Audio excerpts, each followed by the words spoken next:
Oh, so it's on your channel, but it's just not. Yeah, on my channel. That's what I'm saying. I'm trying to figure out what's going on here. Give me a second, guys. What in the world is this? What? Okay, now we're live. Oh, great Scott. Okay, guys. Like I said, it's yeah. Go on. So let me do the introductions again. I apologize, and that's my mistake. I don't know what was going on. The encoder had a problem there. Anyways, so I apologize for that to everyone who is watching. Again, you're watching the Fluid Voices episode 6, talking on trans organizations.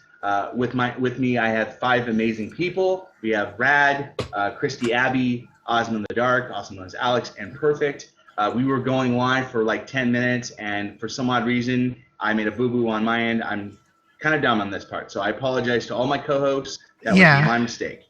You can, like I said, you can take the first half because on my end, it is live, so the video is out there. So people watching my thing saw it from the start. Okay, cool. So I will definitely fix that later on. So we were talking in length about the Democratic Party in regards to our opinions, in regards to representation of the trans community. But let's do this real quick. So since we're on this topic, what is your guys' opinion in regards to the trans community in reference to the Republicans? Do you think that they do any form of positive representation of the trans individuals, or do you think it's purely negative? What is your guys' opinion on that? John Kasich seems to be not transphobic. That's the best we can hope for. The Republican Party is just so fucking out there right now. I don't know what to think. I guess what I don't hear a whole lot of, if nothing else, and maybe it's just because I don't get exposed to it as much, but I don't hear a whole lot of negativity, like from the party, like from Republicans themselves. I hear a lot of transphobia, but from like the Republican Party, I don't see, besides like the military ban, I don't see like a lot of laws trying to be put in place to restrict. But maybe I'm wrong. And as I sit here, I'm like, oh wait, they just try to do a few, so never mind. Yeah. So one of the issues, if I can really quick address it, so I agree that generally you don't see a lot of like laws or anything like that being put in place against trans identity or trans individuals. But see, one of the issues I have, and this is from my own personal situation, is being a veteran, relying heavily on the VA. One of the biggest problems over the last 3 years in reference to veterans like myself that are also trans, a lot of the Trump administration has pushed back on regards to funding and providing adequate support in regards to the trans community, and it's a huge problem.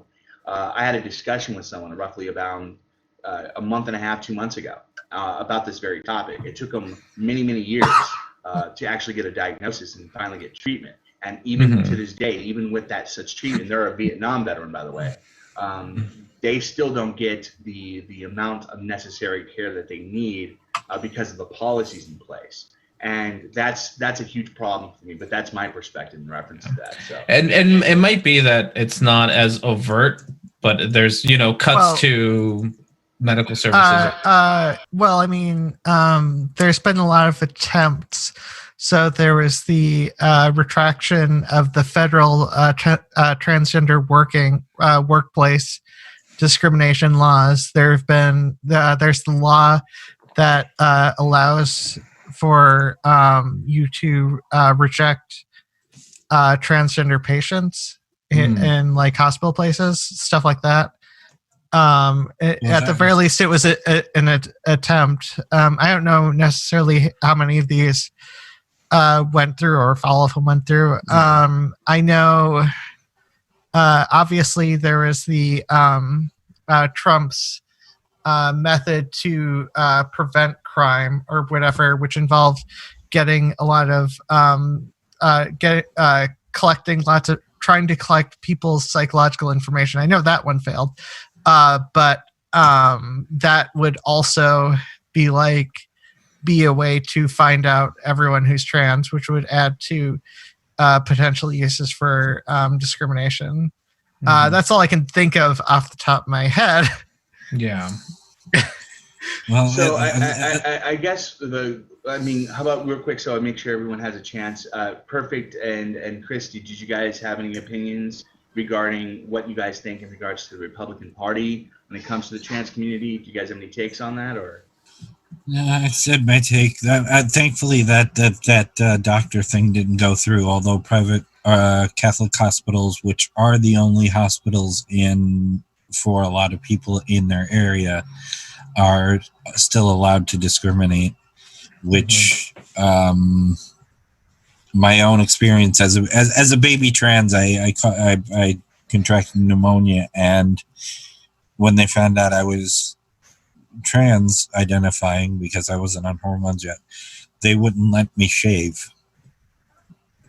And I was there for a week. My ex-wife smuggled in nail polish, so that was nice. That's wow. Wow. Wow.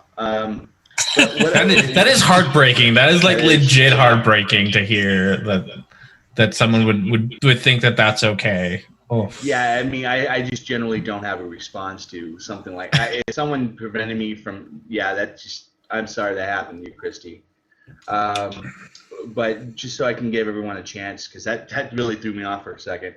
Perfect. Did you have a take in reference to what do you think of any opinions on the Republican Party regarding trans community representation or? Well, not after that. No. Seriously. No, it's nothing to apologize for. I know that the community that I've spoken with, their opinion of the Republican Party is that the Republican Party just wants them to, walk off into the woods and die. Mm-hmm. So that the Democratic Party looks really good by comparison. That was a lot of what I heard, was that the Democrats look lovely and inviting. Yeah. And I think it's pretty fair to say that in regards to both organizations, one could be possibly or is more likely better than the other. But I think it's pretty fair to say in regards to both standards that a lot of work can be done to improve both entities, both organizations in regards to trans community in general. That's basically what I would say. One is, in my opinion, of course, better than the other, but at the same token, both of them can always get better. So, I guess the next thing we're going to approach is. Wait. Aren't all the elected officials who are trans? They are Democrats. Primarily, like here in Arizona, there's a representative that I'm really fond of by the name of Brianna Westbrook. She actually did incredibly well in the 7th district here in Arizona. She actually got 47% of the vote, which is actually pretty astounding in a very highly conservative state. But yeah, definitely, for sure. Yeah. So I guess my next question is, so we can move this along, do you guys have any personal organizations that you guys have maybe can reference or personally know that you feel that maybe have helped you in the past, that you've heard of from other people from third-party sources, that you feel that have done adequate or really good work toward helping trans individuals or the very community itself? Anybody? Let other people. I've got a lot going. Sure. I think you mentioned you had a couple, right, Alex? Well, I had a couple that I had problems with, but I think in terms of stuff that I've dealt, I haven't actually done a ton in terms of how should I put this? I have not been a very social person when it comes to trans community for a long time. Out Front, Minnesota, is a pretty good one. I'm mostly used to the Center for Sexual Health at the U of M, although they tend to like the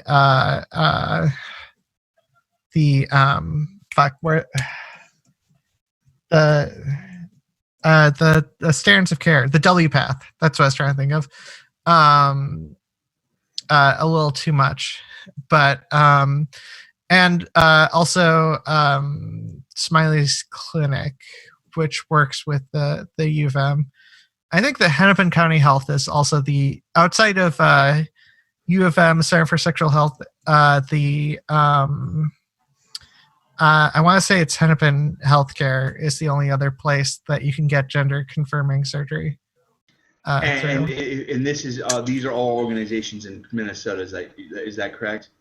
Yes. So these are ones that I've actually worked with to some degree. Well, outside of out front, I'm just like aware of out front. So real quick, if I could just mention, so Christy, I'm sorry, Alex, real quick. So later on, if I can get that information from you, I think that would be great. If there's any other trans individuals in your community or in your state, I can put that information out there on the description tab, so they have the reference to this later on, because you never know. So if you can, I'll touch base with you later, Alex, and we'll add it later on. So, Christy, go ahead. If you want to get trans services in Minnesota and you can do it, Rochester, Minnesota has surgery, one of the best in the country on the surgery front. Yeah, well, it's one of those things where the surgeons themselves is different from the places that you go to do all the stuff before the surgery. Oh yeah, is done through either U of M or Hennepin Healthcare, because I don't think any other hospital deals with that in Minnesota. Real quick, I do want to ask this question, and actually, this is actually a good question to R&D, because I want to try to spare us out the conversation. But R&D, I know your experience you mentioned is not as vast as you would like it to be in regards to this topic. But I guess a big question for me is, in your opinion, it doesn't matter, because I know you're Hispanic, is that correct? You're Latino? So, yep. Even if, I know you don't have a perspective in regards to trans identity, but you have an identity in regards to ethnicity. So in your opinion, what are the primary things that you think would be a good indicator of a good organization to maybe represent for your own identity? I know it's different circumstances, of course it's different, but what do you think would be good criteria for that? Probably the first would just be being welcoming, would probably be the first criteria. I'm in Nebraska, I'm in the only city in Nebraska, which is Omaha. So thankfully I live in the one civilized place in Nebraska, because the rest of it's like a little iffy. Yeah, it's a little iffy for the rest of Nebraska. So I thankfully live around and I go to University of Omaha, and they, as far as I can tell, and again I don't participate or part of the community, but as far as I can tell, they have a pretty good trans community and support for trans community. The hospital that I work at also has a lot of support for it. For the trans community, I think, and I have to ask my friend who did it, but I think they did do an event, I think, for the Day of Remembrance. I think that's what it was for. Because my friend, was it in November? It was in November, and they went and read names of trans individuals who have died that year. So I think that was the day. But it was back in November 20th. Yeah, correctly. That sounds about right. So I think they were doing that, and so that was my hospital did that, and tries to be as accommodating as they can to all the trans individuals who work, and it's a fairly big campus. So I do see a good amount there, and it's most of what I see them do is honestly just we have to do things like cultural training on how to understand people from different cultures, how to be empathetic. And honestly, I think that helps quite a bit. The first time I went through it, I kind of laughed at it, because I was still when I was back in my reactionary days, and so I was like, "Oh, this is so silly! I can't believe they want me to learn to get in touch with my feelings. That's dumb. It's all about being logical and whatnots." But I did. But going through those, you do learn a lot, and they do teach you a lot. It's not just about the trainings that we do. Isn't just about. It's about like sexual orientation, gender identity. It's about cultural differences, race. It's about everything. So I think those are very helpful to give to a whole campus worth of people. Like, hey, if you're gonna work here, you gotta learn how to be empathetic and realize that there's lots of different kinds of people in the world, and they're all still people. So I do. Those are the kinds of things that I see, and that I see are very helpful. Yeah, so I absolutely agree with your take, and see one of my favorite sayings is identity matters, and not in the way that's with the specific connotations, but for me, like, everyone's intrinsic identities are important. Everyone's identity should be respected. You may not agree with their identities depending on what your worldview is, but you got to at least respect the person for who they are.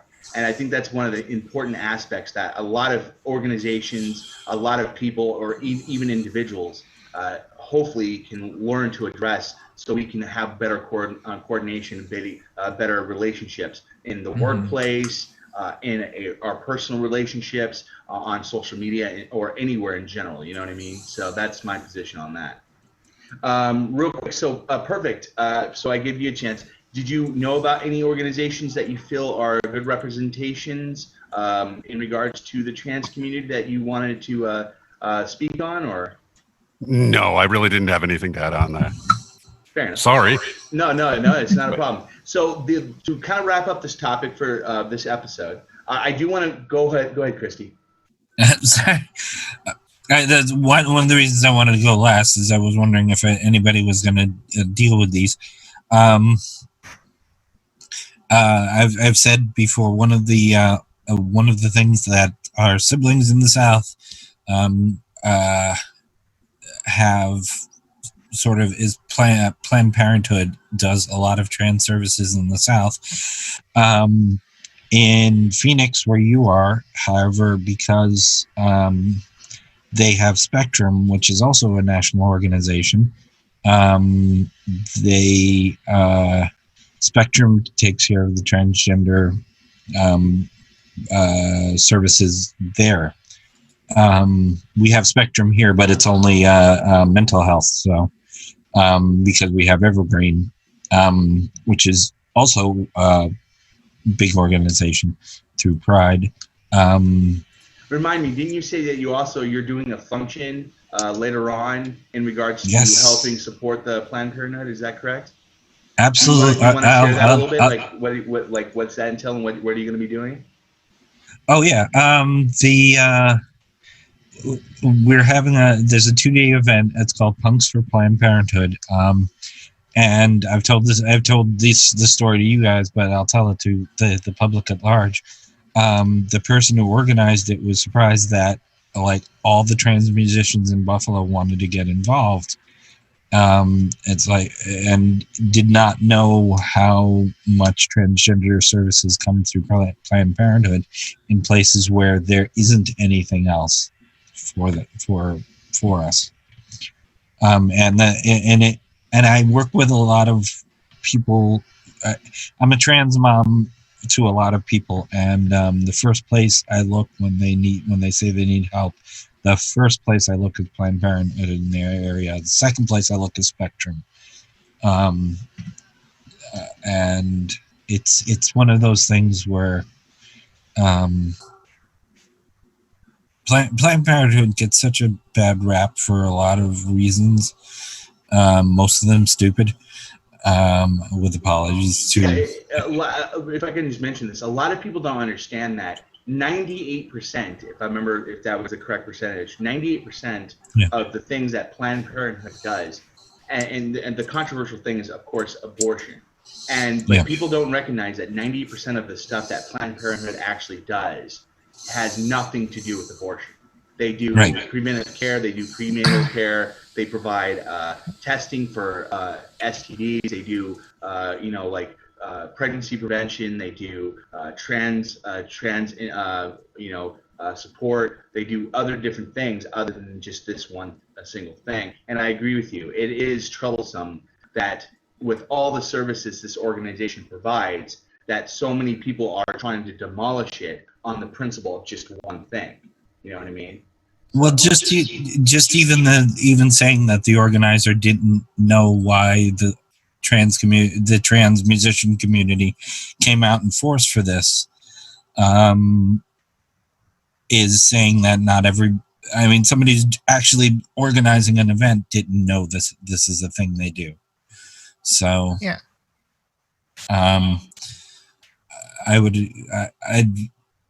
The first place I'd advise anybody to call is Planned Parenthood and Spectrum if you've got it. You've got it in Phoenix, so I've actually referenced them. So. Oh, okay, good. Good. Then you're more familiar than I am. So real quick, so we can go on to the next part of the show, but I just want to throw out a couple of names out here to some phenomenal organizations that are here in the U.S. In regards to providing a great avenue for support that may give information or possible resources in regards to trans individuals across the country. I'm going to be listing all these in the description tableau after the fact, so anybody who watches this can also reference it. But one of the groups I want to mention is National Center for Transgender Equality, National Transgender Advocacy Coalition. The other ones I want to mention is the Transgender Archive. They're really amazing. Transgender Law Center. And I think this is, to me, one of the biggest ones that actually do a lot of great work is Trans March. I don't know if you guys are very familiar with Trans March, but they do organizations all across the country in regards to representing the LGBT community in general. And it's an incredibly powerful movement. And again, I will be providing this in the description tab. So anybody, feel free to always, if you have any questions, hit me up on Twitter as well. And I'm assuming everyone else, as far as they can on their own social media, if they have that information on hand. So. One of the things, of course, Pride centers, and I know there's some difficulty at some of the Pride centers, although it's a loosely connected chain. Yeah, they have to follow certain rules, and Buffalo is very trans friendly, and there is a more than our proportion of trans people here. I'm starting to get the story about why, but the Pride Center here, almost all the staff are trans, instead of just the regular LGBT. And I think if you, like I told Alex earlier, if I'll grab that information for you, Christy, later after the show, and I'll make sure to put that information in the description tab, so anyone could later on watch the show, they'd be able to pull that information, and hopefully it helps them. So I hope so. So in this part of the show, we used to do call-ins, Rad, in regards to that, but we had a little bit of kerfluffle. So one of the things that I would love to address is, since you are very, very kind to show up on our show, to hear your perspective in regards to different things. I know you said that you're not versed in regards to this community. That's completely understandable. But one of the things, as I mentioned in our discussion on Twitter, is I believe that everyone has a unique perspective in regards to this community, not only strictly trans identity. It's important for trans individuals to identify in regards to their own in their own intrinsic identity, but it's also understandable if other people have a fair analysis in regards to empathy toward this community as well, because you don't know if their circumstances could be they have a relative that is maybe going through the similar experience, or they could have a coworker or a good friend that they may have grown up with that is going through this same situation. And this information, in my personal opinion, helps a lot of people address the very concept of identity itself and how it's so important in regards to our communication with other people. So I guess my question would be, what do you feel like right now in regards to your own observations on social media, maybe in politics or what have you? Are there anything like particular like you've been having issues with regarding like talking points or anything that you want to mention that you think is important? Probably the thing that I always bump into a wall about is trying to balance out calling out like transphobic behavior and balancing that out with also trying to help someone improve, because there's a fine line. One of the fun things that I learned the last sort of through my whole journey into learning about trans individuals and the trans community is I do psychology. I'm a therapist. I'm a behavior therapist, and so I got to read this great article about how confrontation does make for like quick changes in behavior. So you confront someone, you're like, hey, that's transphobic, that's racist, that's sexist. You can get a pretty quick like, oh, okay, I'll stop kind of reaction. But at the same time, it comes with this consequence of that person having negative feelings and thoughts towards the individual who confronted them. And so that ends up being it has some backlash to it. And it's so there's always this fine line of like wanting, and it's one of the things that I've bumped into a lot, and I get a lot of criticism for on especially social media, is that I am one of those people who's very much so like, you're being transphobic, stop it. And I immediately just tell them to stop, and I will immediately say, hey, your behavior is transphobic.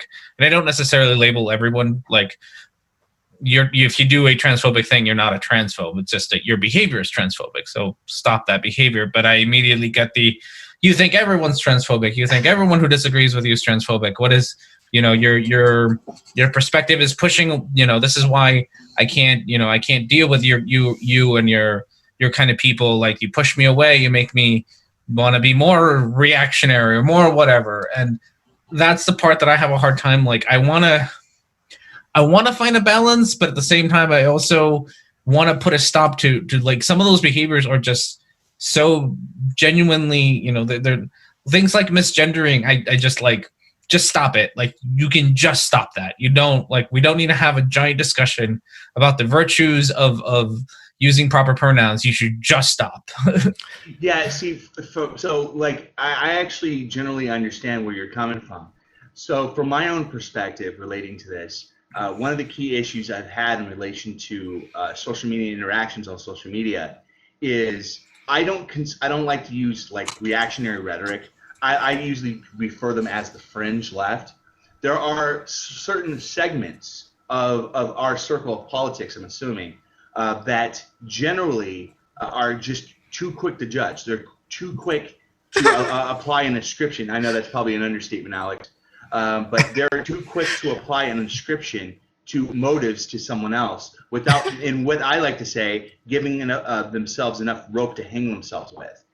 That's one of the reasons why I'm trying my best, my darndest, not to denote what someone's actual motives are, because I don't know. I'm not a mind reader, but I can make an opinion on what they are and who they are. Like, for example, I'm very blunt about this. I've said this in previous parts of the show, in previous episodes. Like, I think personally, in my opinion, Blair White is transphobic. And the reason why I have that perspective is from a whole slew of evidence that I can present anybody in any time through her content and how she miscues, misquotes, cherry picks, and basically does nitpicking regarding those that she talks about. And she represents that as a generalized perspective of the entire community as a whole. And that's a huge problem for me.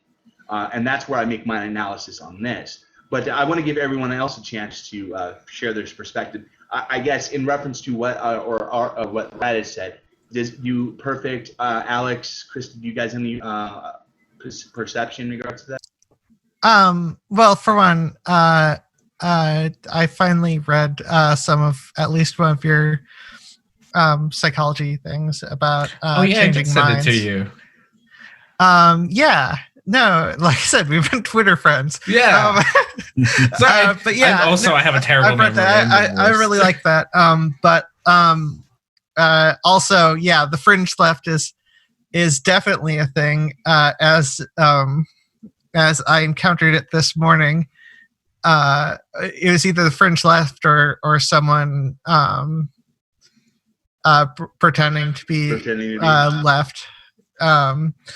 pretending to be friends left because there was a lot of those same sorts of fallacies being used against me. All it was it was because I responded to something mentioning that I'm poor but culturally middle class.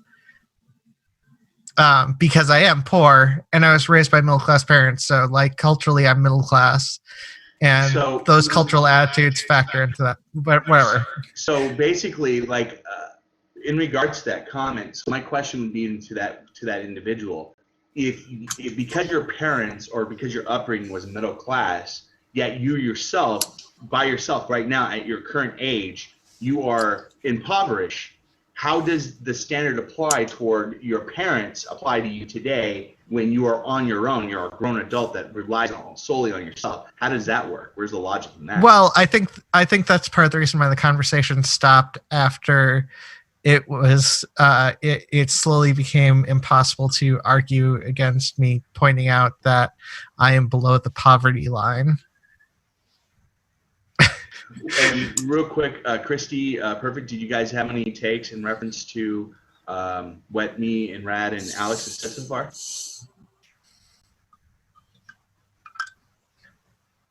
I don't really have much to add to that. No. Okay. The generally, I've made it a policy not to block or mute anybody, because I think the argument is important to do. I blocked someone who was harassing someone else with my name. So it just seemed like a ridiculous thing. But I like the argument. It bothers me when friends of mine who are agreeing on things, start getting in each other's faces. But that's a thing that happens.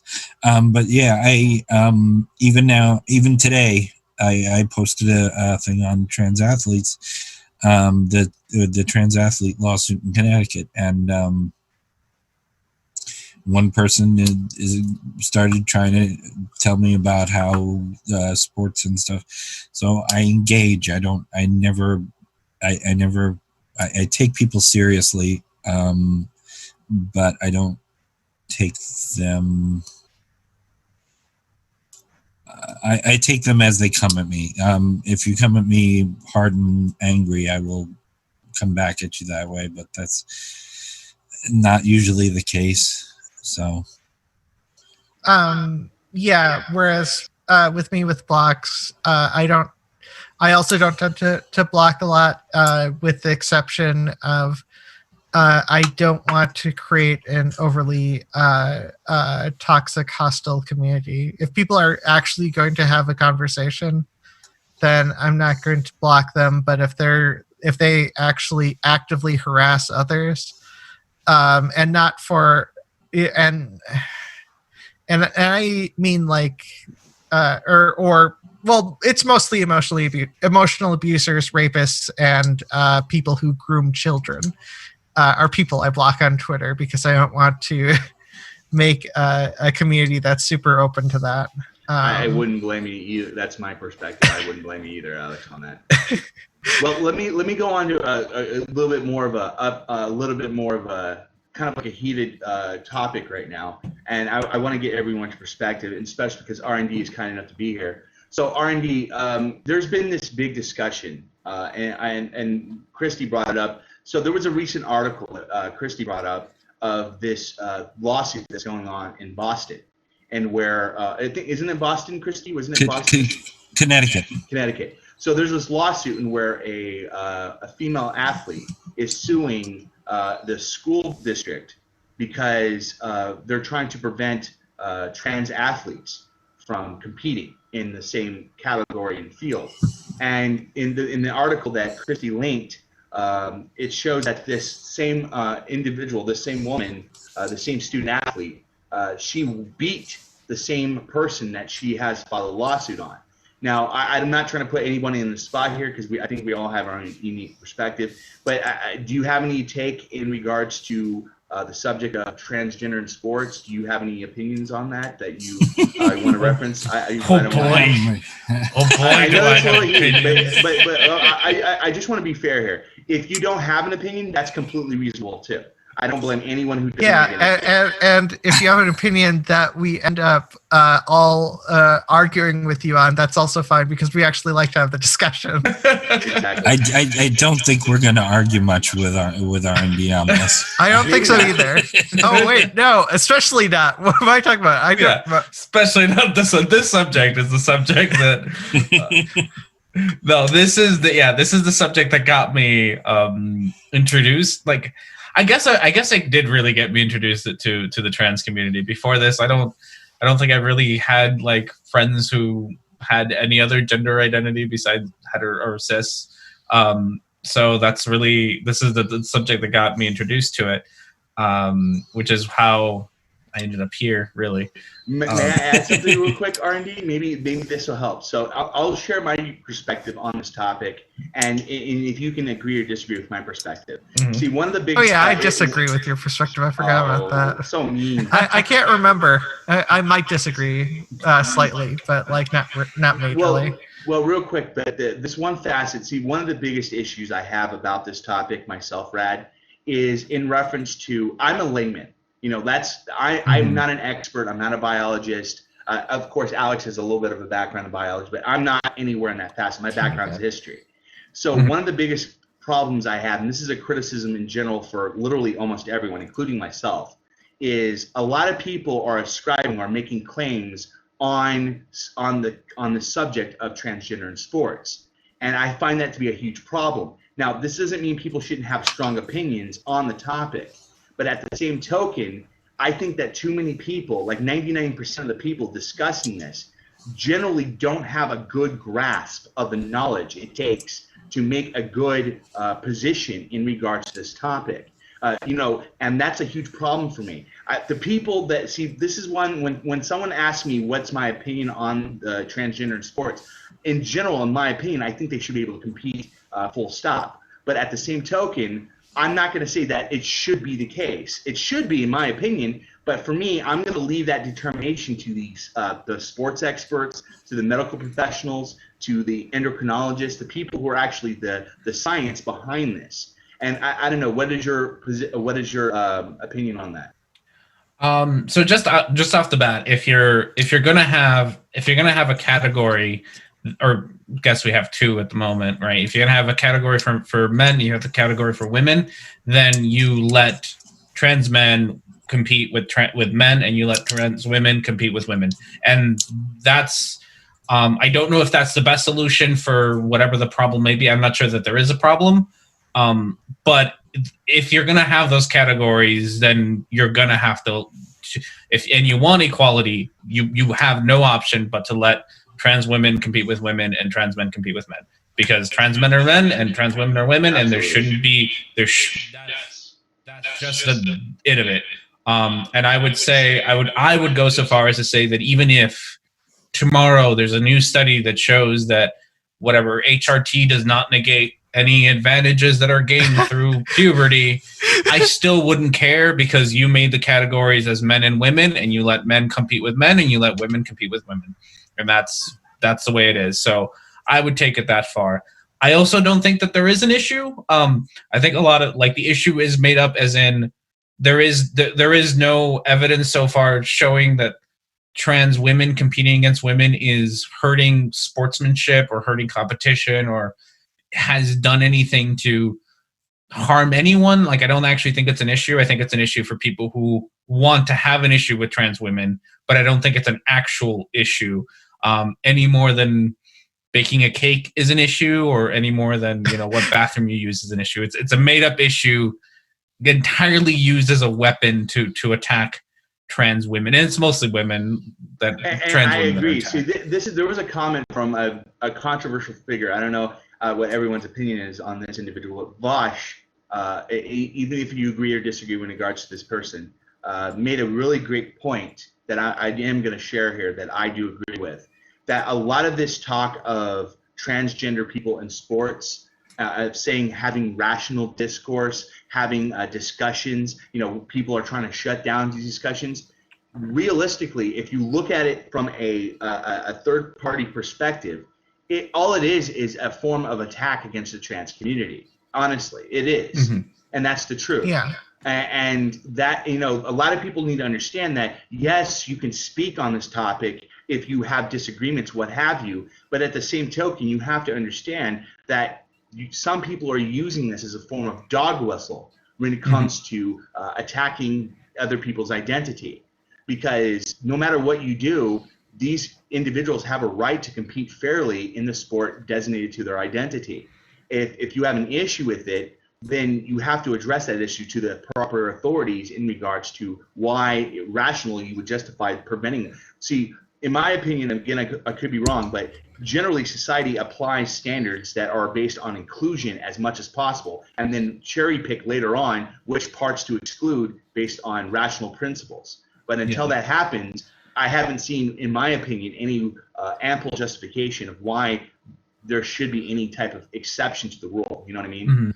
I think it was Severus. He's a YouTuber. Severus. My roommate. Severus. Oh, there you go.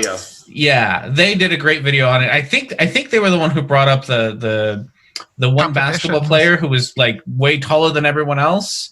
And again, Will Chamberlain?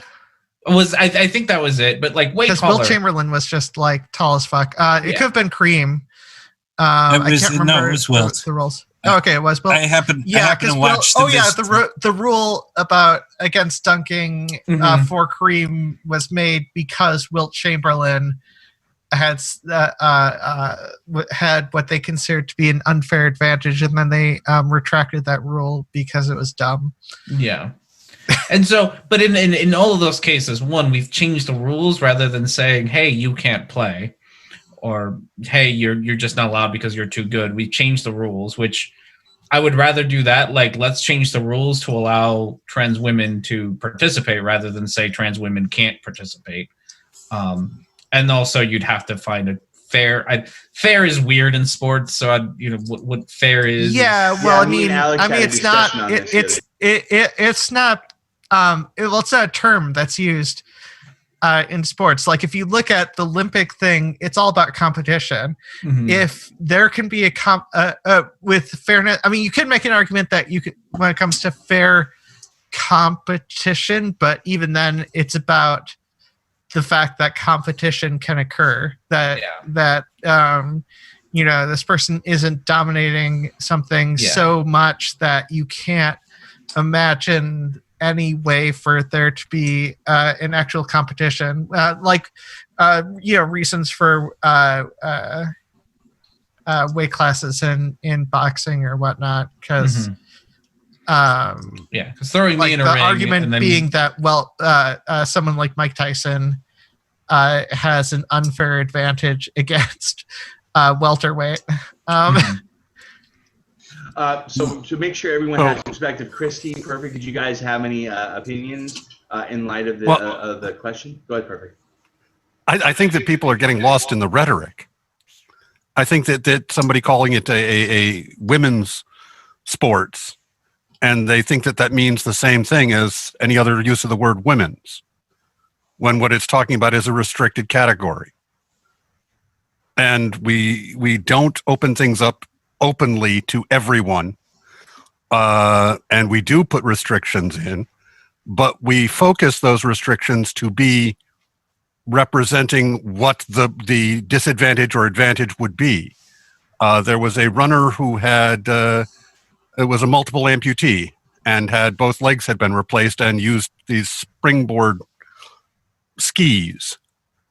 Yeah, and they were eliminated from the Olympics because it was said to be an advantage. An analysis of their running showed that they were suffering less up and down motion and loss of energy and so on. And they appealed it. Yeah. They appealed it and they said, look at the whole thing. When cornering, I'm suffering a huge disadvantage. And when coming out of the blocks, starting the race, I'm at a much bigger disadvantage. And overall, I'm at a disadvantage, not an advantage. Mm-hmm. But So it's about whether or not it constitutes an advantage in that particular thing that you're doing. But even that is like I have a problem with dumb rulings being made because oftentimes you can't pinpoint an exact advantage or disadvantage. Like in a lot of things, the weight of bones can be a disadvantage or it can be an advantage or like what? I think banning the double amputee was dumb ruling. Well, I don't think after he committed murder, that was, Oscar's Preterius. After he committed murder, it was. I think he probably should not be allowed in the Olympics. Yeah. But I'm saying that saying that a ruling can go in and then they have to revise that ruling on appeal. I think that doesn't sound like a dumb ruling. And I wasn't trying to advocate for a dumb ruling. Yeah, I just I was pointing out that what the process is supposed to be examining is these sorts of criteria, not the rhetoric of whether or not the word women was used. Yeah, but I mean, in terms of like preemptively looking into advantages or disadvantages, I don't think that's a very intelligent. I don't think that's a very helpful thing for competition. I think you need. It's more. It has to be for competition. It simply has to be. That's why we set up two categories. We recognize wholeheartedly that you can't have separate but equal. But in this case, we said we can't figure out any other way to do it than to have them be separate.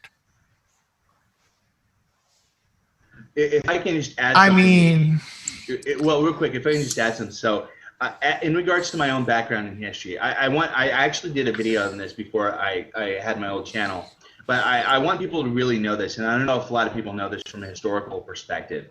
Do you guys happen to know why we have the primary reason we have such a division in regards to categories in sports when it comes to gender? Do you guys generally understand why there's those two categories? Yeah.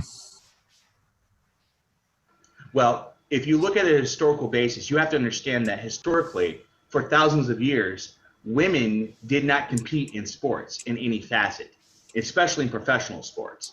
In professional sports, women did not have any of their own categories. It wasn't until 1902, 1903, until women were actually allowed to compete in any level in the Olympics. And during the 19th century, women could not even compete in any form of level other than sports clubs. And even before the 1860s, women in sports wasn't even a thing.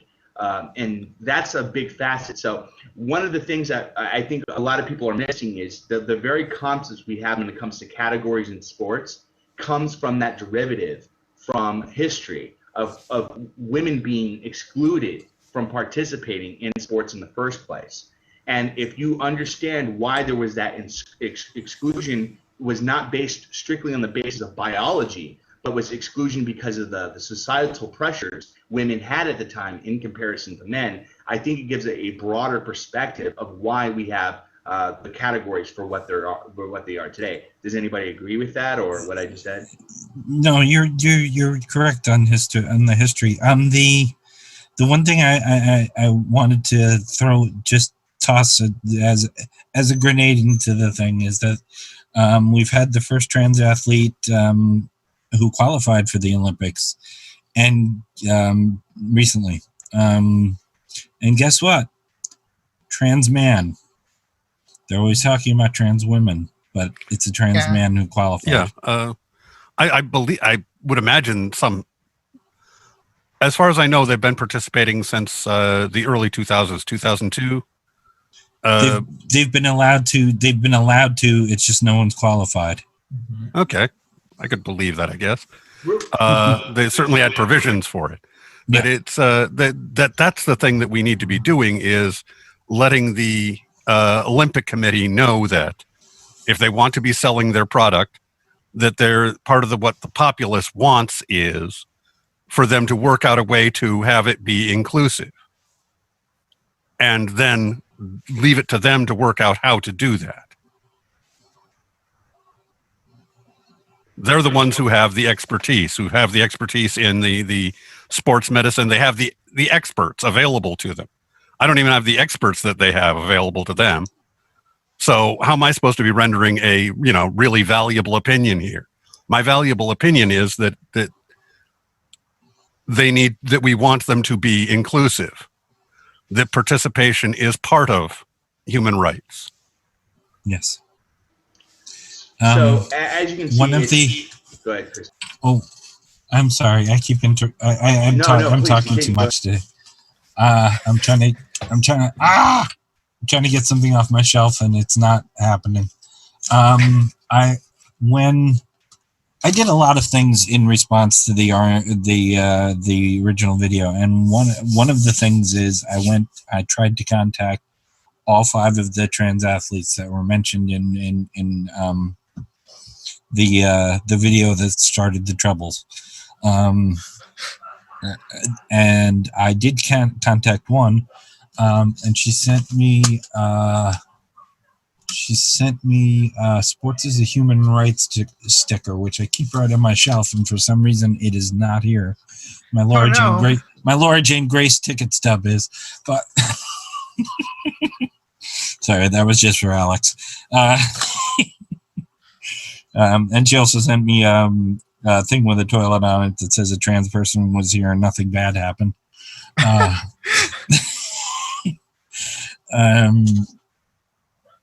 The sports is a human right. It's not something.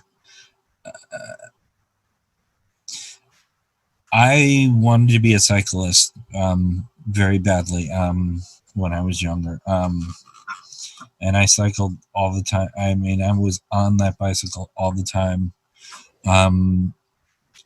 From here to Niagara Falls, the actual falls is a run, a bit of a run. It's a bit of a ride. It takes about a little over an hour and a half, but I would do that like every month, to give you an idea of how much I was on the cycle. And I realized at some point that it was going to be useless if I was ever going to be who I was, and I stopped entirely. I don't have a bicycle right now. I'm telling these sad stories today, but no, but it's important to address them, Christy, because we all have our unique experiences, no matter what our identity is. And we see exercise is athletics is such a massive part in regards to our physical well-being. If you can't what if one of the motivators you have in regards to losing weight, being healthy, all that good jazz, is to go play some form of sport, and that's a huge facet in regards to it. Go ahead, Alex. What if one of the few types of exercise that you enjoy, and to try to prevent type 2 diabetes, which runs in the family, is powerlifting? Look at these giant muscles. What? And those are some great guns you got there. But not just. I don't think just like, I think the physical component is important. Like, being active and all that. Good jazz, but just from a social perspective, like if you're a teenager in high school and you want to you want to be with your friends in the soccer team or on the football team, but they won't let you on because your gender identity doesn't match or whatever excuse they want to do, then that's just another stigma to be added on there when you just want to have fun with your friends, just like everyone else in high school wants to do. And we are putting up these unnecessary walls to prevent people from doing the things that fulfill them as an individual. And I think that it's kind of like to approach that. So I think one of the things that I wanted to also tackle tonight, and to address your point, is we saw this massive uptick in regards to the supposed, and I'm putting this quotations, skeptic community when it came to the trans issue.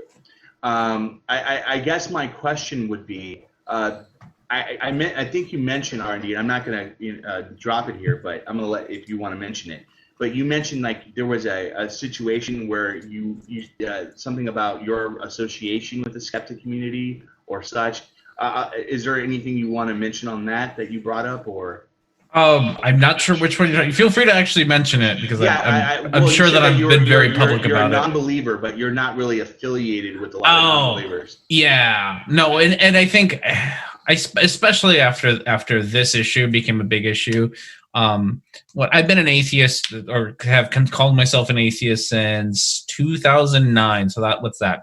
11 years now that I've like been willing to call myself an atheist. And the people who helped me get to the point where I felt comfortable being an atheist and sort of got me down the road of being like scientifically minded and just starting to drop all my superstitions were people like Seth Andrews from the Friendly Atheist, Matt Dillahunty, Aaron Raw, pretty much anyone from the ICA, Jen. Yeah, pretty much all that whole crowd were the ones who got me to sort of where I am as far as like being an atheist and all that. And that was very important to me, especially when I was younger. And then when everything happened this year is when I saw the skeptic community and the atheist community do something that I found I didn't understand why, which was that they didn't stand with the trans community, which I thought was a very simple choice to make. But they didn't. And so that I don't want much to do with the atheist community or the skeptical community, because I did see people like Matt Dillahunty defend he who shall not be named, and same thing with Seth Andrews. And are you talking about Stephen Woodford? I'm not afraid of him. No, but see, for me, like some of them did. I mean, I'm in a small group that includes Jen Peoples and Tracy Harris and Russell Glasser. Mm-hmm. So they stood with the trans community, and that was very important. I mean, there are others as well, and I'm blanking on their names, and forgive me, but they don't watch the show anyway. So. Mm-hmm. I do want to mention this. So, in regards to my perspective, when it comes to the situation, I also had a slight falling out when it comes to certain individuals.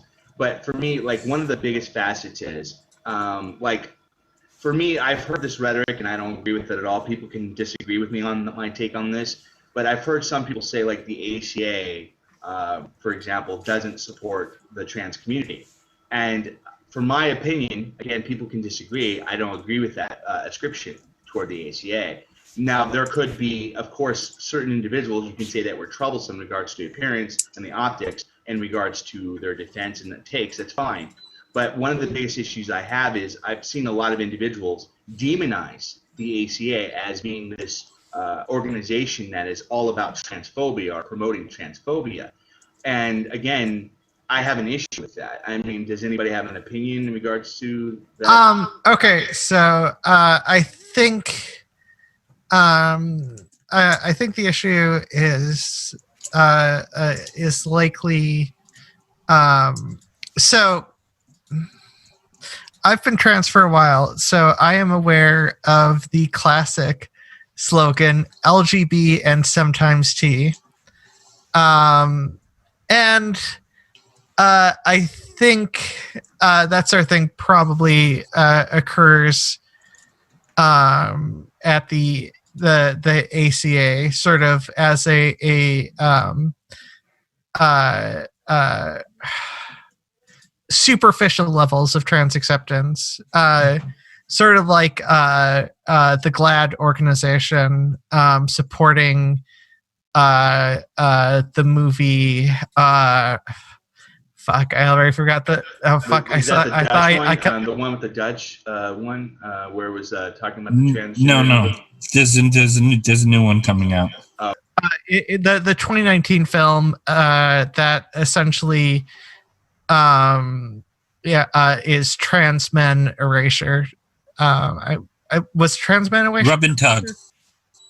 No, that's not what I was talking about. Wow, there's others. No. It's like Dave or Davey or it's not any of those Adam. things. Adam, thank you. See, I knew, I'm really good with names. That was supported by. That was like getting major support by the GLAAD organization.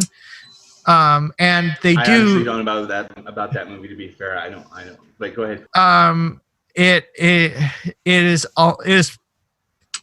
is practically trans-exclusionary radical feminist logic in terms of when it comes to its attitudes towards being transgender. In regards to trans men, correct? Is that you? Like secret, or I forget. See, this is the thing. I forgot the plot. I can't remember. If it's. And I know it, but I don't want to speak it. Well, real quick, so I want to be able to give everyone a chance. So, I mean, what is your Perfict and Rad? What is your guys' perspective? Do you guys think that the ACA is in itself, like the organization itself, is transphobic? Do you guys think that maybe certain elements were at a time, or what do you guys think? Perfict or Rad? Well, I don't think that the ACA shows any of the evidence that I've been able to see of being transphobic. Or there may have been people in it who were. I don't know. I didn't meet everybody in the ACA for certain. Adam, that was it. Adam. Yeah, sorry. No. I would say that it's kind of hard to say that an organization is transphobic because it's made up of there's so many cogs involved. Yeah. That I can't be like, yeah, the organization is transphobic. I will say that as a whole, I mean, there's some that you can. That's their main focus. Yes. Yes, that's true. There are some that's their main focus. I think something like the ACA, I don't think I could say that, but I will say that when they had an opportunity to stand by their LGBTQ plus allyship that they claim to have, I think they didn't just do a terrible job of doing that. I think they did a lot more harm than good. So basically you're emphasizing that you think that they could have done better. They could have acted in more accord. Is that pretty fair with what you're saying? God, not just like better is just like not even enough. Like like they could. I think they like not just do better. Like they entirely went in the complete opposite direction they should have gone. I genuinely think they did more harm than good with the way they dealt with the situation. And I think they ended up in their own way, they ended up supporting a transphobe. Even if I don't necessarily think that everybody in that organization is transphobic or that the organization is in and of itself transphobic, but I think that they did end up supporting a transphobe in this particular situation rather than supporting the trans community. Yeah, see, for me, this is, again, my position, and again, people are welcome to disagree, but for me, when it comes to my perspective of the ACA, my position is I don't think the organization, except maybe someone could argue a few aspects, were transphobic in nature at a time. But for me, my biggest clarification is, like I've said this previous episodes, that, for example, I don't think Stephen Woodford is an active transphobe. See, there's a key distinction for me, and people have always asked me, what do I mean by an active transphobe?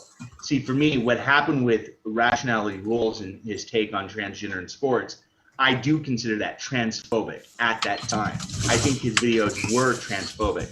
But for me today, I can't honestly ascribe the label of transphobia actively toward a person like Stephen Woodford. And the reason why is, did you get a chance, R&D, to watch his recent debate with Sargon of Akkad? Yeah. Did you watch my videos making fun of that? It was good. I love that. Yeah, but see, for me, I've watched yours as well, Alex. And for me, when I watched that debate, I just, in my personal opinion, think Stephen Woodford has a big ego issue. He succumbed to egoism, and he didn't want himself to appear wrong, and that's where it culminated to the entire court. And that's my opinion. I don't like. For me, when someone asks me who do I consider an active transphobe, I go to a guy like Ben Shapiro.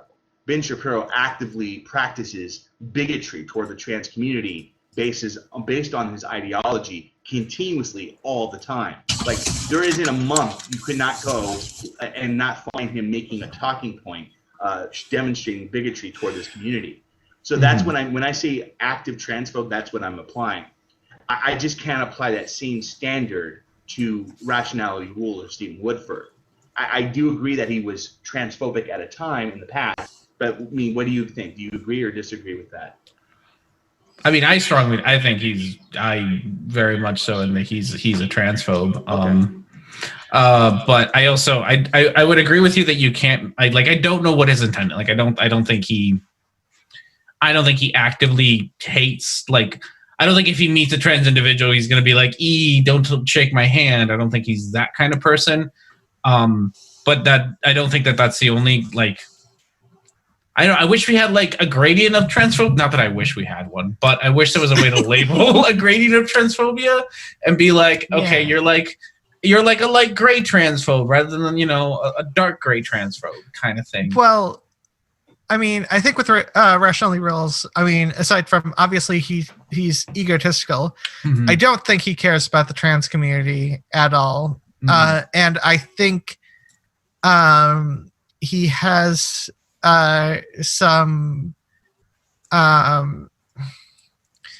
he has at the very least has had a few reactionary tendencies in the past. This is one of those things where I don't know if he is improving, but he's too egotistical to admit that he's wrong, and that's the reasoning why he reframed the whole thing, because Rationality Rules position on sports is completely different in the video against in the Sargon of Akkad video, as opposed to his video when he was arguing. He lied about either lied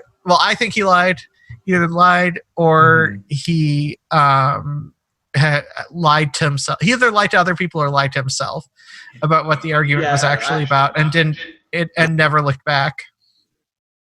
I have had a very short conversation with one of the people who took over after the purge, and he said that they didn't do it right. And I'm not going to name him because private conversation and all of that. And I'm usually someone who says, well, if a conversation happened in the background, then it doesn't affect the public at all. But it's when one of the leaders of the ACA has all trans people blocked on Twitter. What are you going to do with that? I don't mean to ask. Wait, who's the leader of the ACA? Who's blocking? Who blocks them? There's several people on the board, which is why I'm not specifically naming. There's several people who took over on the board, which is why I'm not specifically naming who I spoke with. No. But who blocked a bunch of trans individuals? Also not saying. Gotcha. He's stopped doing that. That was. So there was but there's some monolithical list of trans people that you can block. Yep. Yeah, there's a way that you can use bots. There are block lists. Yeah, so you can Twitter. grab a list of people and you can actually do like specific, like if someone has like their pronouns on their description, you can actually there's a bot you can go on the internet and you can actually go on social media on Twitter and design this bot to look for certain characteristics or names adjacent to an account. And if that account has any time interacted or followed or whatever with your Twitter account, you can actually send this bot to immediately block everyone. Good Lord. Okay. So that's an excellent thing. Yeah. So let's move on. Yeah, I don't use those. I think we've touched base on this topic pretty hard. I guess one of the other key factors, since we're on the topic of non-belief, Can I ask what exactly is your position on? Are you an anti-theist R&D? Are you just a regular non-believer? I mean, what is your perspective in regards to, if I can ask, if you want to mention it? Yeah. The anti-theist thing is a weird one because, like, I do want to, like, I want to take on the label of anti-theism because I do think the theism is very harmful. But just like everyone, like, just like every other label, I'm like, but there's a bunch of assholes out there who can't just let people be. Like, I think theism is harmful, but I also think that you can be a theist without being a jerk. Like, I don't think it's a 1-to-1. Not every theist is an asshole, but I do think that theism creates assholes. So see, like for me personally, like one of my positions that I had a discussion with someone earlier today on is like I consider myself anti when it comes to certain faiths, when it comes to certain belief structures, but I can't apply that same standard of anti on the entire category because not every single religion or belief structure is all the same. Like I just can't be an anti-theist to Jainism, for example. Because if you look at the teachings of Jainism, it's not. I can't say it's harmless because I haven't deep delved into Jainism's teachings. But as far as my understanding goes, it generally has a very peaceful message. Maybe Perfict or Christy or do you guys have any other perspectives on the topic of anti-theism or what me or R&D has said so far? Well, anti-theism, yeah, I can talk about that all day, but that'd be a whole show. Talk some more about it, though. Yeah, so if you can break it down, Perfict. Like I know, see, this is one of the great things about Perfict R&D. He has some really great takes in regards to the concepts of belief. So, Perfict, let me ask you this. So, you know, since R&D's here, since I know about it, but it's great to hear it again. What is your perspective in regards to like anti-theism? If you can break it down in a short frame as much as you can. Well, anti-theism is the belief that theism is bad for people or of people. That it's either bad of them to do it or it's bad for them to do it. And I actually hold to both of those. That it's bad of them and for them to do it because they're claiming a belief that they cannot demonstrate scientifically to others. So they've claimed a belief that is undemonstratable, that they believe something to be true that they have no way of showing to be true. That's bad for people. That makes a chink in your armor, your epistemological armor, that allows the crazy in. Does everyone generally agree with what Perfict just? No, I will fight Perfict on this, and potentially lose. No, I have a problem with anti-theism just in terms of basing your views on being against something that exists. Like it's a weird thing because let's switch real quick, Alex. If we can just ask for clarity. Perfict. Are you an actual like full anti, like all theism is bad? Like I want to make sure that it's clear. Is that your position, Perfict? Well, it's theism. When you enter into a God belief, a belief about gods. Yes. But please continue then. Yeah. That's either bad of you or for you. Yeah. So, my problem is it's, well, for one, just,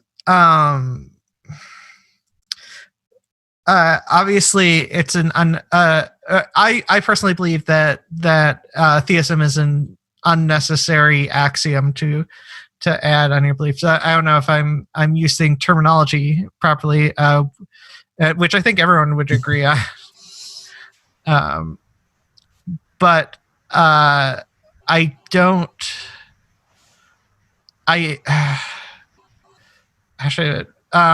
I don't think combating it. So it is possible that I just have my views are largely in terms of optics, but also in terms of what's going to actually get things done. Because I think theism will die out if, so long as society is able to move more progressively. And I don't know that attacking theism directly is the best way to deal with things at all. I don't know what your opinion in response to my opinion is.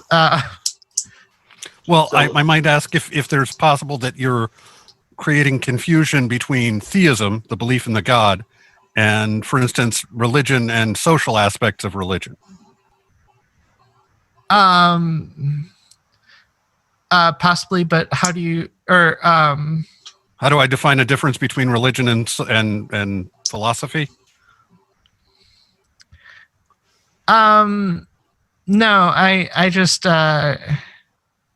so is it just that you are completely against you mentioned against the idea of there being, the idea or anyone implementing the idea of there being a God due to the unprovability of, realistically, you're talking about omniscient deities, right?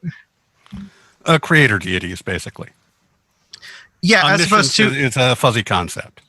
Yeah, as opposed to like if people, if there was a type of deity that could be disproven, for instance, a deity who is not omniscient or all-powerful or creator of everything, that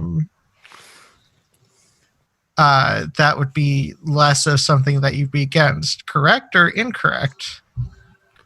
I would say the unsubstantiated belief that is the case would be just as big a problem.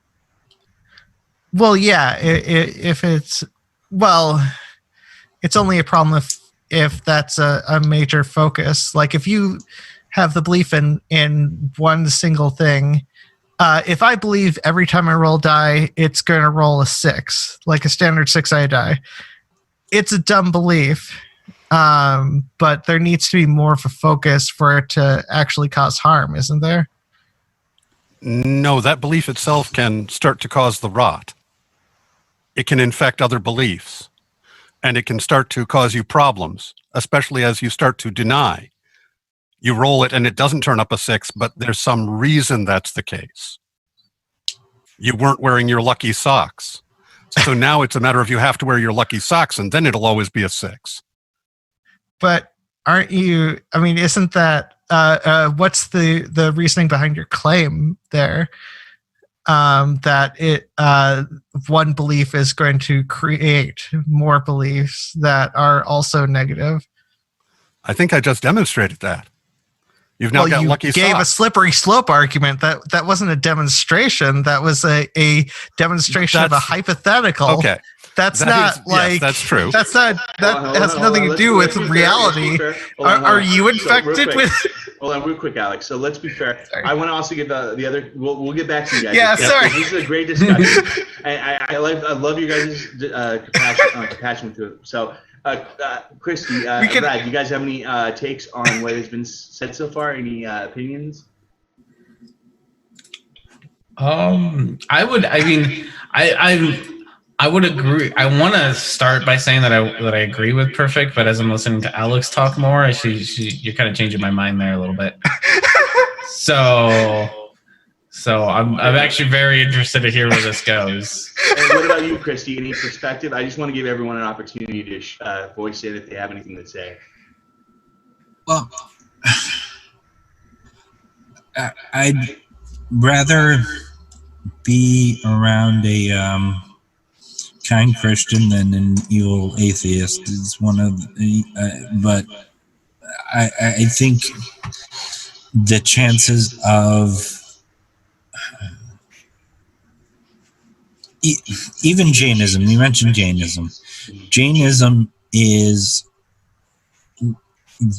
very harmful on a lot of levels to the individual, which is not talked about. Well, Jainism is peaceful, yes, but it creates so much harm on the individual and so much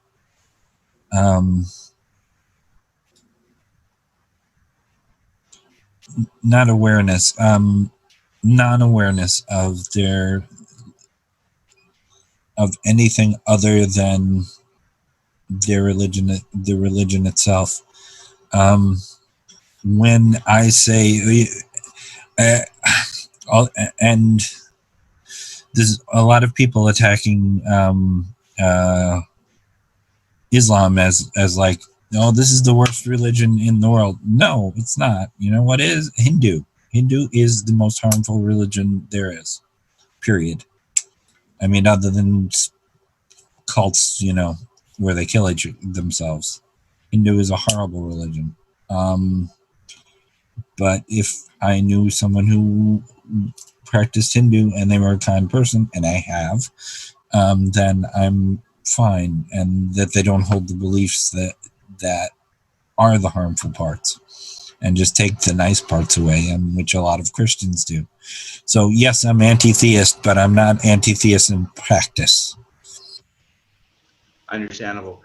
So let's get back real quick. So now, because we're going to be doing a wrap up here shortly, guys. So I want to give Alex and Perfict the final two says in reference to this perspective, because this is actually a really unique take. So I think Perfict, you mentioned your position, but please continue if you guys remember where you guys are at. I apologize. Just wanted to make sure we got everyone the chance.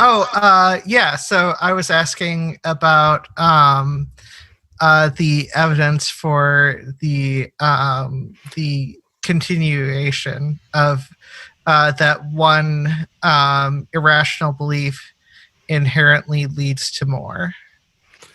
Well, it's fairly well accepted, and it's fairly well historically shown where these sort of beliefs lead to problems. They continually lead to problems. It isn't like it stopped at some point. It's still happening today, where people do horrible things to other people on the simple basis of that sort of thing, where people actually kill their own children on the principle that will see them into heaven. So what greater love could there be for your own children than to see them into heaven at the cost of your going there yourself? And it's a perfectly logical extension of the logic which is taught, and they follow it. And the point is that you have to have some reason why it would be such a good idea to have a bomb in your house.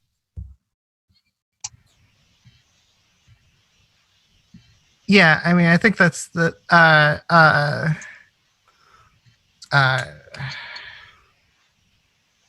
shit. Like, well, for one thing, I'm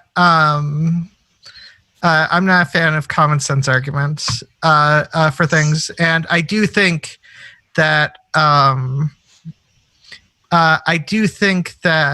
religion should be, as it has been over the past. A little bit, at the very least. There's been some pushback, but religion has been downplayed, at least a little bit, in terms of the core logical principles of it. I don't know. I guess I see the religion as a dying thing. That so long as you can get people to think rationally, they'll kill it off themselves instead of feeling like it's being attacked. I don't know. Go ahead. Okay. What were you going to say? I was saying, I totally agree. That's the whole point, is that the rational thought is an antithetic to religion.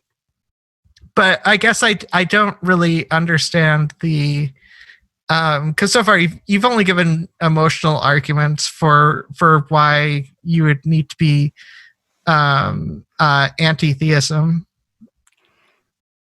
Well, let me try to jump in real quick. So it's just to be like to balance this out. So Sure. I understand Perfict's perspective. I understand Alex's as well. I'm still affirm that I'm not an anti-theist per se, but I can understand why someone could be an anti-theist, because if you look at the historical context of how I do too, by the way. Oh, I'm not saying you don't either, Alex. Yeah. But I can firmly see the strong argument of someone like Perfict in his position, absolutely. Because if you look at the historical context of religious belief and how it has influenced and divulged different sects within its own belief structure to create innate harm within each the structure. So a prime example is look at the Abrahamic faiths. It started off with Zoroastrianism. Now, a lot of people can honestly say that Zoroastrianism, that as it pertains to Iran, is a relatively not a harmless type of belief structure, but it's generally not as destructive as the other Abrahamic faiths. But then you take the other ones that derive from Zoroastrian, which is Judaism, Christianity, and then Islam. Now, if you did a category of which of those three religions is more harmful, I would place Islam as number one. That's my opinion. Maybe people can disagree. Number two would be Christianity. Number three would be Judaism. They all have innate similar beliefs, but one at the current moment in current demographics is more destructive than another. So, I disagree. I would put Christianity above Islam, especially with the rise of the fascism in Europe, of a lot of the beliefs in Russia. I mean, Russia and America are major powers that are being heavily driven by Christianity to do cruel things. Yeah, but I see, for me, the clear distinction to kind of like apply what both of you guys are saying is my position on this is the ideals are what's the problem. I completely agree with Perfict that an ideal can be used to create more harmful ideals in the future. But at the same token, you also have to categorize that if such ideal is the one that's at fault for creating such ideals, then you must criticize it, ostracize it, and make sure that this type of ideal doesn't get spread any further. And I think for me, I think both of you guys have very unique perspectives. That's pretty fair. I understand what you're getting at, Alex, in regards to why you wouldn't really consider yourself an anti-theist, but I also understand Perfict from his position too. And I guarantee you guys, to be fair, we will come back to this discussion. We'll probably make an entire episode in regards to non-belief and not anti-theism and all that good jazz. To be fair with you guys, would that be okay with you, Perfict and Alex? Sure. Yeah, no, I would be totally interested in that conversation. I just want to be able to be fair for our great host, our guest, special guest, so we get to do our wrap up. So real quick, what we do now, R&D, is we do our general promotion wrap up. I like to give everyone here an opportunity to speak on what projects they're working on. Real quick, so I want to give you the last word, R&D, out of your kindness for you being here. Alex, do you got anything going on the next week in regards to projects or anything? Hopefully I can actually finish that project I'm working on in terms of the detention centers. I mean, I would refer to them as concentration camps, but in the video, largely I refer to them as detention centers because that's with I am genuinely to ICE, trying to. What? That's regarding ICE, correct? Your the ICE, because I have a lot of criticism of the ICE, and I have a lot of sources that you can't really dispute for the criticisms. I don't think that anyone can make an argument against Homeland Security when it comes to. Well, no. I mean, in terms of Homeland Security has a report about problems with ICE detention centers violating government rules. If the Homeland Security is arguing against the ICE treatment of people, it's it's not a good sign. Yeah, see, one of the things I want to mention in light with what you're saying, Alex, is as I mentioned in our discussion, which I don't know if you published. You haven't published our discussion yet, have you? No, I wasn't going to do the whole discussion. I was maybe. So no spoilers, no Well, the spoilers. thing is, I probably use it for the other thing because like I had the discussion and then I totally went like a different direction. It's okay. So no, but when it comes to touch bases on your discussion, like this is the biggest issue I agree with you on. Is the biggest problem I have when it comes to this topic is most of the people that are being detained by ICE are asylum seekers. They're legal by every definition when it comes to legal protection, and that's a huge problem. And when you have people treating these legally recognized refugees trying to run away from political violence and such, and we're treating them in this manner, imagine what would happen if an American was treated in this fashion if they try to go like. Well, plenty of Americans have been treated in this fashion. Yeah. Well, there was one died like not too long ago. Well, no, but I mean, like American citizens have been accidentally detained by the ICE on numerous occasions. Thousands of those. I'm talking particularly, Alex, is imagine what would happen if you had an American put into a concentration camp at a country like, for example, let's say Mexico. Mexico had internment camps, again, quotation internment camps, and we locked up their children, or they locked up their children in the same manner. Can you imagine the outrage the United States would have if such an occurrence happened, if an American citizen that happened to? There would be a massive uproar. But that's again my take. Anything else you're working on, Alex? But I'll make sure to link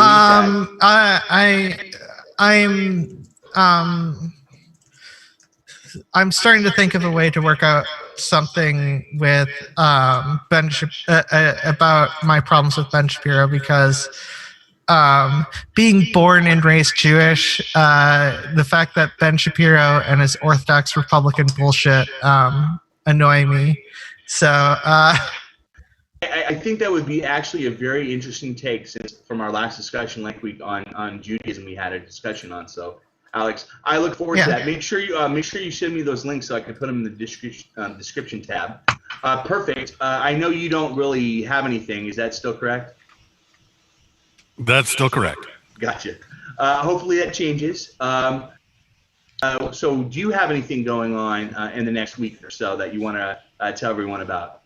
I'm scrambling to get a guest for this week. The person I had lined up couldn't do it, and now I'm kind of like lost, and I'm not scheduling far in advance again. I want to see a discussion between you and Perfict. What's that? I want to see a discussion between you and Perfict. I would love to see that. That's my request. I don't know if you guys would arrange that. I would love to see a discussion between you and Perfict because you guys have very unique takes on things. So that's my opinion. But please continue. I'm sorry. If Perfict would come on and talk to me, I would absolutely love it. I enjoy Perfict's company. Yes, great. If we can arrange it. Yeah, sounds cool. Okay. But give me something to promote. Well, I kept promoting the Jesse Gender thing, and it kept getting circumstances kept getting in the way. But we finally did our part one this last week, and it was pretty amazing. It was worth the wait. So on my channel is the last thing on there is the Jesse Gender part one of the interview, and it was one of the four I'm proudest of. So. And I also wanted to mention, you said earlier that you were doing, like you already went into about this, your performance with the Planned Parenthood support. Can you mention where that's happening at first, Christy, so everyone can if they want to check it out, they can go and check it out? Can you give us I don't know how many people from Buffalo are going to see this, but it's going to be at the Mohawk Inn, the Mohawk Inn downtown, which is a great venue to play. Yeah, so if you never know the circumstances, maybe someone from Buffalo will watch it, Christy. If you can share that information with me later, if you want to share, I can put it in again in the informations tab so everyone can have a good gist of where you're going to be performing if they want to check you out. So, did you have anything else, Christy? No, if I say it, then it'll make me do it. But I'm going nerd. I'm going nerd. I'm one of those strange nerds who's really not seen the original Star Trek, the original series. What? Yeah. So I've seen bits. I've seen some of them. So I started watching from the beginning, and I said, I have a lot of comments on this. So I think I want to do a nerd thing where I'm going to do a commentary on each one of them as I go through. So that'll A, make me watch it, and B, make me actually do some nerdy videos. Because I'm a nerd, goddammit. I'm a huge Star Trek fan, so we'll touch base on that. If you make a point of the fact it's after your first viewing of it. Hey, that would be a good discussion between you and Perfict. Actually, the philosophical ramifications of the cage, I would absolutely kill to talk about. That's going to be awesome. Real quick, so we can do this wrap up. So I'm Eliani Clark. You can find me on social media. I have really nothing working other than my series called Trans History. This week, I'm either going to be tackling paganism and gender or Christianity and gender. That's it. And of course, working with these great folks on this amazing show. So, and of course, our special guest R&D. Thank you so much for appearing on our show tonight. I know this is probably not your normal thing, as this is kind of like a free flow topic. But R&D, do you have any new videos coming out this week? Anything that you love the people to know about, or? Oh, I think I'm in the same boat as Christy. If I say it, then I have to do it. If nothing else, I have a weekly stream. So if you want content, I do have a weekly stream called When Longer. is that stream for everyone to know? When is that stream, R&D? Sundays at noon Central US time. So I let the chat pick the topic. We have a list of videos that they can pick from. We usually talk about them. I try to have a large range. We have like a flat earth video with some like abortion videos, but like anti-abortion videos by Christians, and creationist videos, and anti-trans videos by Blair White. So we got a nice big bag of options, and depending on how I would recommend, this is just my recommendation, I recommend you review some of Rose of Dawn's content. It's fascinating. And I know what you're trying to encourage me to do, and I do want to do it, but it's one of those things that if I say it, I do. You'll be stuck with it. Well, everyone, I greatly appreciate everyone's participation tonight. Thank you so much for anyone who's watched the show. As always, as soon as the show uploads, we're going to have it live for everyone to watch. We'll be broadcasting with our next topic for next week. I also want to mention we're going to have another amazing guest by the name of Jen from the ACA. She's going to speak on us on the topic for that week. We don't know exactly what that is, but we will make sure to forward that to everyone. And I greatly appreciate everyone for watching. And thank you to all my co-hosts, special guest R&D, for participating in our discussion tonight. Thanks for having me. Yeah, have a good one. All right, guys. Goodbye. Take care. Goodbye, my beautiful lovelies in the audience and in the round table.